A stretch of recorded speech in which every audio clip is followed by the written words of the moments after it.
Woohoo! Today, we're gonna go through 3 custom-made color palettes by yours truly, all within the Faro and Ball Paint Company. And before we dive in, I need to tell you all about the importance of testing your paint colors out with today's sponsor, Mighty Boards.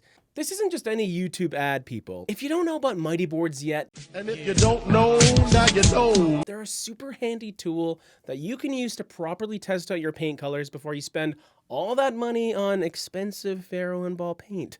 The way it works is when you've narrowed down your choices to a few paint colors, grab some Faro and Ball tester paint pots and some Mighty Boards to paint onto.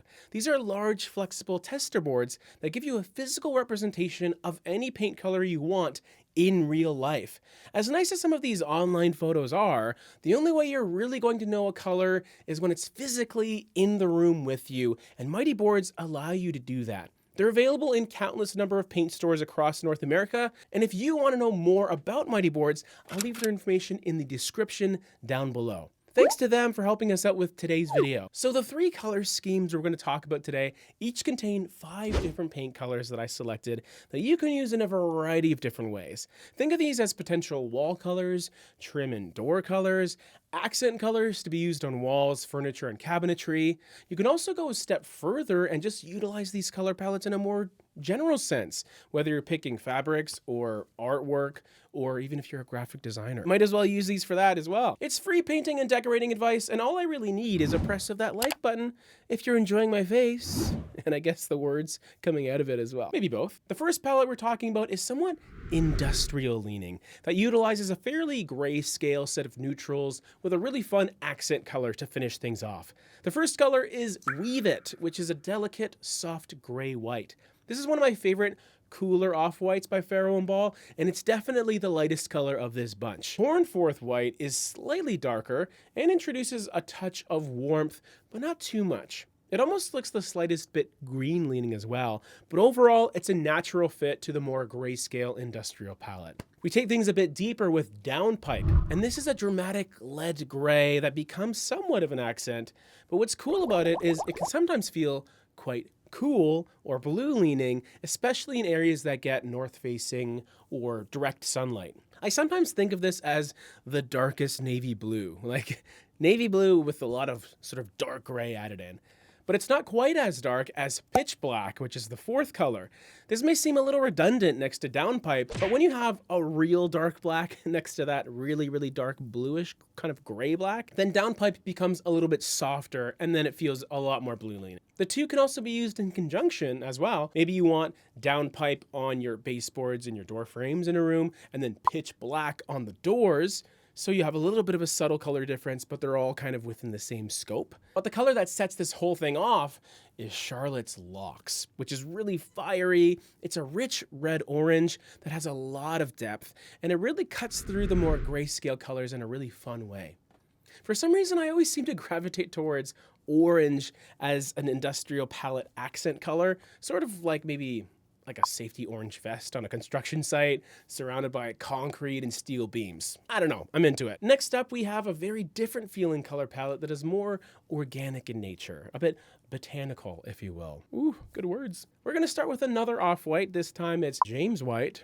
Clearly the best name in the entire world. Seriously though, I love James White for its almost alternative form of warmth in greeny beige. I think it has enough of a green undertone to prevent it from being a simple gray beige color. It's officially in green-age territory, and that's cool because it has this very soothing, light, clean coloration that can act as a great base to build a color palette off of. And that's what I did, obviously. So let's get to the next colors. Green Ground is next, and I see a lot more green in this one, although it still has that refreshing warmth to it.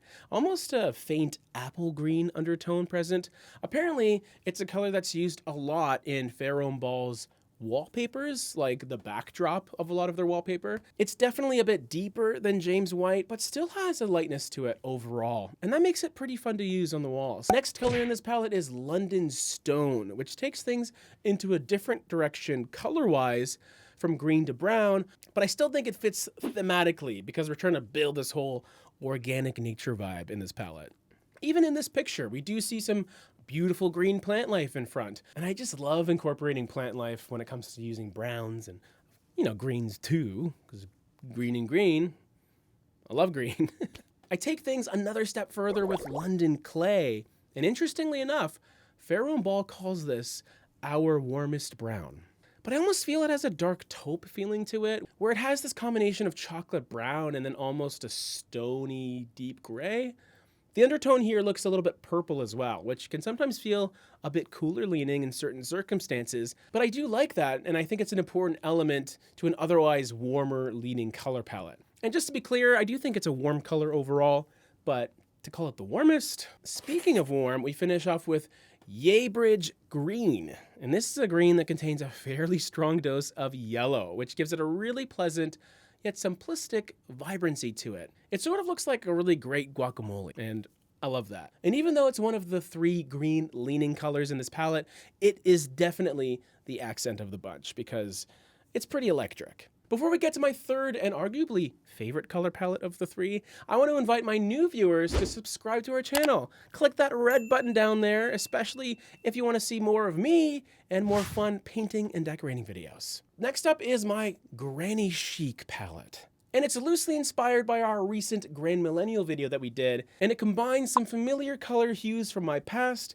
with some contemporary pops of fun. Such fun! Let's get the standard, boring off-white out of the way. It's whim-born white, and it's honestly one of the quintessential off-whites by Pharaoh and Ball for me.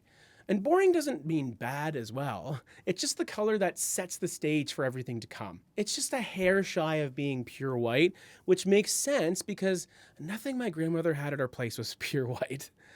Except for the massive bag of flour when it was time to start making pierogies.